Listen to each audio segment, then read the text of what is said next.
नमस्कार दोस्तों, मैं हूं आनंद राणा, अध्यक्ष ग्रामीण सर्व कल्याण समिति ट्रस्ट। जैसे कि आप सभी को पता है कि अभी चुनाव आने वाले हैं। इन चुनाव के बारे में मैं कुछ आपको कहना चाहता हूं। मैं किसी भी पार्टी या किसी भी दल का सदस्य नहीं हूं। जैसे आपने देखा होगा 1947 से जो हमारा देश आज़ाद हुआ से तब से आज तक का सफ़र, कौन पार्टी अच्छी है कौन पूरी पार्टी बुरी है, ये मैं नहीं कहना चाहता हूँ। हम किसी दूसरे की बुराई करके हम अपने आप को अच्छा साबित नहीं कर सकते। हाँ, हमें अगर अच्छा साबित करना है तो हम अपनी अच्छाई बताएं और अपने अच्छे गुण हम लोगों को दिखाएं, तो ये लोग डिसाइड करते हैं कि हम अच्छे हैं या बुरे हैं। ये मेरा सोचना है। जैसे कि आप जानते हैं, पहले जो गरीब लोग थे, निम्न तबके थे, जिनकी आय बहुत ही कम थी, जो मजदूरी करते थे, दिहाड़ी करते थे, अगर वो बीमार हो जाते थे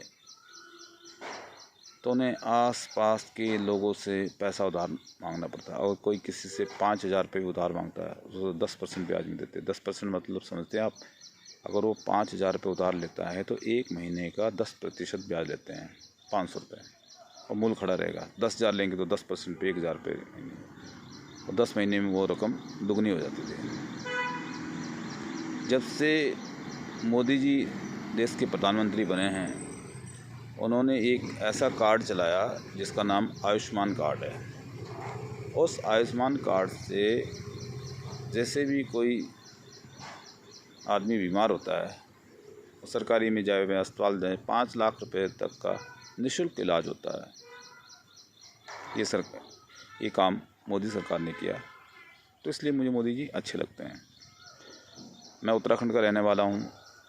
उत्तराखंड में जब हम पहले चलते थे, बहुत ही डर लगता था रास्ते में चलने का। कहीं कहीं तो रोड ऐसी थी कि सिर्फ गाड़ी भर के ही रास्ता होता था।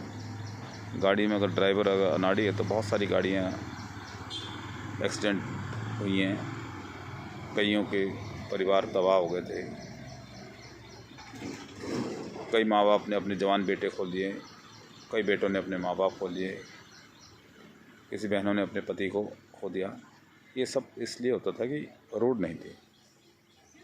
आज की तारीख में आप ऋषिकेश से बद्रीनाथ केदारनाथ जाते थे, 4 लेन रोड बनी है, इतनी दमदार रोड बनी है। वो प्लेन में भी नहीं है, मैदानी क्षेत्र में भी नहीं है। ये किसकी वजह से हुआ? ये मोदी सरकार की वजह से हुआ। फ्लाईओवर, जितने भी फ्लाईओवर बने, जो फ्लाईओवर का रुख है देखते होंगे, पहले दिल्ली मुंबई में फ्लाईओवर थे, अब ये फ्लाईओवर बने हैं। ये फ्लाईओवर इतने सुंदर हैं सब जगह, इससे भी हमारे एक्सीडेंट की दर काफ़ी कम हो गया है। अब देहरादून से दिल्ली पहुंचने में पहले इतना समय आ रहा था, अब देहरादून से डाटकाली होते हुए इन्होंने रास्ता ऐसा बनाया कि आने वाले समय में मात्र हम 2.5 घंटे में देहरादून से दिल्ली पहुंच सकते हैं। ये किसने किया? ये मोदी सरकार ने किया। पहले जहाँ भी लड़ाई झगड़ा होता था, पहले पुलिस के पास जाओ, थाने जाओ, पुलिस में जाओ, कंप्लेंट लिखाओ, तो पुलिस वाले कभी आते थे, कब नहीं आते थे। अब चाहे कैसे ही एरिया हो, चाहे दंगा वाला एरिया हो, शांत एरिया हो, जहाँ भी हो, जैसे लड़ाई होती है, अब इसका मतलब ये नहीं कि लड़ाई नहीं होती, लेकिन जहाँ भी लड़ाई होती है तुरंत आप 100 नंबर डायल करें तो पुलिस तुरंत आपके पास आ जाती है 15 मिनट में, और वहीं पे निपटारा हो जाता है। आप किसी भी बहन के साथ कोई बदतमीजी नहीं होती, कहीं किसी के साथ, कमज़ोर आदमी के साथ कोई बाहुबली आकर लड़ाई झगड़ा नहीं कर सकता। एक इसमें हुआ मोदी सरकार में। पहले रिश्वतखोरी बहुत थी, अब रिश्वतखोरी बंद हो गई, काफ़ी हद तक बंद हो गई। एक इसकी वजह से हुआ, मोदी सरकार की वजह से।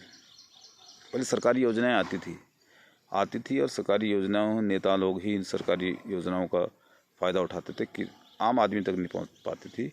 अब ये सरकारी योजनाएं आम आदमी तक पहुंच जाती है। ये किसकी वजह से? मोदी सरकार की वजह से। अब वृद्धा पेंशन, जो बुज़ुर्ग होते थे, जिन लोगों के माँ बाप बुजुर्ग हो गए हैं, कुछ बच्चे ऐसे हैं वो अपने माँ बाप को वृद्धा काल में सेवा नहीं कर पाते, उनके लिए सरकार ने वृद्धा पेंशन दे दी, तो उनको अपनी आजीविका चलाने के लिए मदद मिल रही है। ये किसकी वजह से हुआ? मोदी सरकार की वजह से। अब आज मेरा यहीं तक का कहना है, बाकी बातें कल करते हैं। या जब भी आप वोट देने जाएं, बस ये देख लेना, सोच समझ करके वोट देना। कल दिन अगर आपके परिवार का सदस्य कोई बीमार होता है, क्या 5 लाख रुपए आपके पास तुरंत रहते हैं? क्या हिंदुस्तान में सभी 140 करोड़ जनता के पास, सभी के पास प्राइवेट बीमा कंपनी से हेल्थ इंश्योरेंस लेने के लिए पैसा है? नहीं है।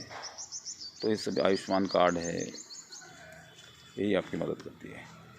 इन सब जितने भी सरकारी योजनाएं, इनको मद्देनज़र रखते हुए वोट देने से पहले एक बार सोचें, फिर जो इंसान आपको सही लगता है उसे वोट दें। जय हिंद, जय भारत।